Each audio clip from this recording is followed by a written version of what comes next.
कम से कम 10-20 गाड़ियाँ आपके घर में 24 घंटे तैनात रहेंगी और किसी गाड़ी को देख के अगर आपने यूँ कर दिया ना अच्छी है, वो गाड़ी अपने आप आ जाएगी थोड़ी देर में। आईएएस बनने के बाद जब बनेंगे कलेक्टर ना, तो जो बंगला मिलेगा 2.5 एकड़ का, 3 एकड़ का, बंगले के अंदर सैर करने का ट्रैक होता है। जंगल के बीच से निकलता है वो जंगल बंगले में होता है। देखा है ना कभी? किसी आईएएस, आईपीएस का बंगला देखिए छोटे शहर वाला, मतलब 9-9 एकड़ तक के बंगले हैं, पुराने ज़माने वाले जो अंग्रेज़ों के ज़माने के हैं। और ऐसे बंगले की उसमें 3-4 दरवाजे हैं, गाड़ी जाती है, मतलब बंगले में एसपी गुम हो गया। उस समय लोग ढूँढ रहे हैं कि बंगले में ही है, बंगले में नहीं मिल रहा है। और फिर जंगल में जाके देखा एक जगह पर बैठा हुआ है, तपस्या टाइप कुछ कर रहा है और उसके बाद फिर उसको वहां से लाया वापस। पूरी टीम लगानी पड़ जाती है। तो जो बंगला आपको मिलेगा आईएएस आईपीएस बनने के बाद, मतलब जब आप डीएम या एसपी हैं उस समय, सीनियर होंगे तब नहीं मिलेगा। तब तो बड़े शहर में रहेंगे, वहां तो फ्लैट ही मिलेगा। उस बंगले की रेंटल वैल्यू मरी हालत में महीने की 25-30 लाख से कम नहीं होती है। मरी हालत में अगर वो बंगला किसी प्राइवेट कंपनी को मिल जाए तो इतना रेंट दे देगी सरकार को। तो सैलरी आपको 70,000 मिलेगी, पर 30 लाख रुपए पर मंथ के रेंट वाला बंगला मिलेगा फ्री। ऐसे काउंट करते हैं। और कैसे काउंट करते हैं? कम से कम 10 लोगों का स्टाफ घर में मिलेगा 24 घंटे के लिए।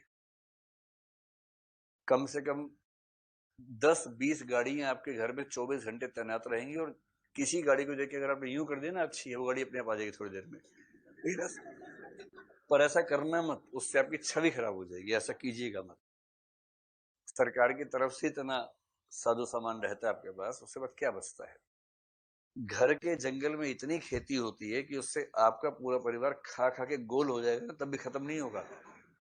खत्म नहीं होगा उसके बाद भी। उसके साथ साथ आप कम से कम 20-25 परिवारों को खिला सकते हैं, उनका एक पैसा खर्च ना हो, इतना खिला सकते हैं उनको।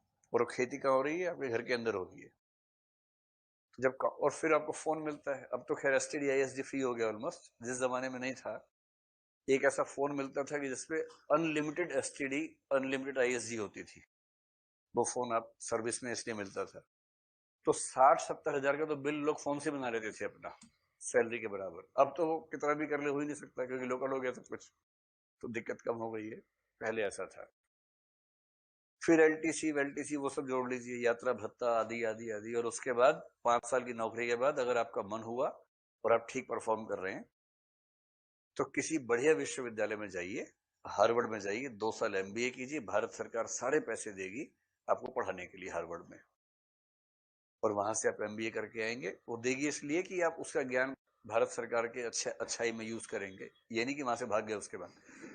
वो सरकार बॉन्ड भरवाती है, तब वो हेल्प करती है। ऐसे नहीं करती कि जाओ, जा बेटा जा, सिमरन जा, ऐसे नहीं होता है। उसके बदले इस भाव से कि आप सीख के आएंगे तो सरकार को और अच्छा बनाएंगे। जब सारी सुविधाएं जोड़ लेंगे आईएएस की, तो पैकेज जो बनता है कुल मिला के, वो मध्यम वर्ग का नहीं होता।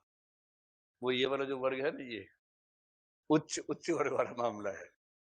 और मैं Join us at SJSU for global education and career building opportunities.